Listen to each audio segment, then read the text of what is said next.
Thank you. I got my own introduction. Haha. Okay, I'm going to keep this short because you've been so kind to be with us all of today. And my real closing speech or thinking or meditation that I want to leave you with is this.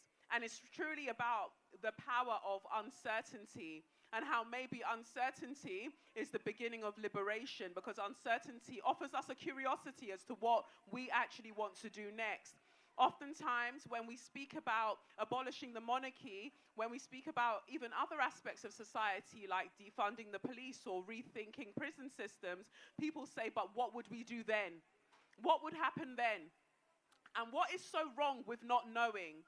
I think it's a white supremacist heteropatriarchal construct and an indoctrination that we feel that we must know, that we must be certain before anything is done.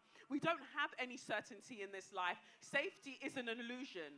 And we know that it's an illusion because it's sold to us in order to keep us repressed and oppressed. Maybe going towards something that's new for us doesn't necessarily feel safe, but it's possibly better than what we know now. So as a black British woman that was born in Nigeria and I came over to England at the age of 5, I know a lot about uncertainty, not knowing what my future was going to look like, but I managed to shape something that feels like a life, and essentially that is what I want for us all.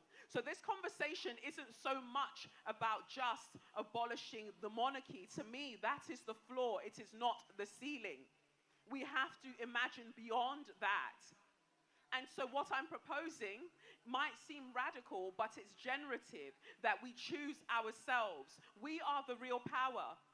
And so it is, quite frankly, an insanity that we would leave our power, we would leave our autonomy and our self-determination to archaic structures that do not have us in mind as they hoard our wealth. In 2015, Her Majesty's Treasury tweeted about abolishing the monarchy, and they just finished paying off the debt of abolishing slavery,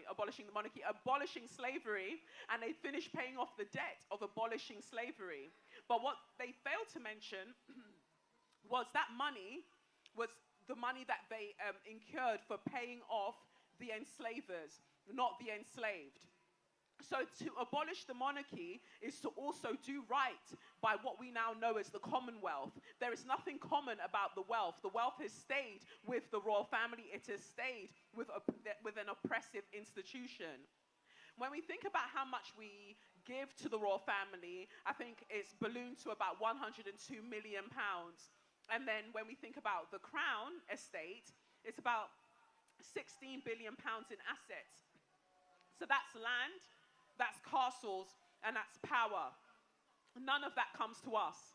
And I propose that if we were to take a fraction, just a fraction of that money, and we put it to something else, we could run standard universal basic income pilots across major cities in this country.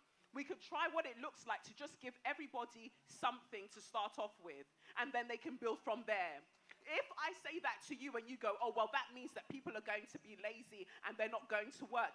Guess who else is lazy and not working? There are people who are sitting in palaces right now. Maybe we have earned it through years, through decades, through centuries of working and being in the coal mines and doing all of these things. Maybe we've earned the right to be lazy and not work, right? It is a travesty that we have been socialized to believe that people who are poor, it's by their own design, and we must vilify them for that, rather than looking at a system that would allow for that to happen in the first place. Why do we have a family that have palaces upon palaces whilst we have people sleeping on the streets, and not because they want to? I would love it for John if John just saw that it was a lovely day and he said, you know what, I want to go and lie down outside. That's fine. But if John has to lie down outside because he's got nowhere else to be, because we don't have any more social housing, then that's the problem. And that's what we should be addressing. So when we talk about reparations, we're talking about reparations as we talk about abolishing the monarchy. When we bring it up, we're told that it's too complex. Let it go. We don't have to think about that. We do have to think about it. A conservative estimate says that it would cost 18 trillion to the Caribbean alone to pay reparations. But we've got to start from somewhere. We've got to divest in one way, shape, or form. How we we are made to stay in this position in society is because we're told to look at this family. Look at this family. They're like your family. They're kicking each other's heads in and they're fighting at Christmas time just like your family. And I propose to you that that's a lie. You're not looking at a family. You are looking at a fantasy that maintains that you remain in a nightmare. So it is in our best interest to start thinking about something more. So I know that for myself, as a black British woman of Nigerian heritage, that I wasn't born to serve anybody, and neither were you. So I want to finish off today by saying that certainty hasn't gotten us very far. We certainly know that we don't have much. We certainly know that we deserve better. So I'm asking that all of us who gathered here today, that we walk into uncertainty together. Thank you so much.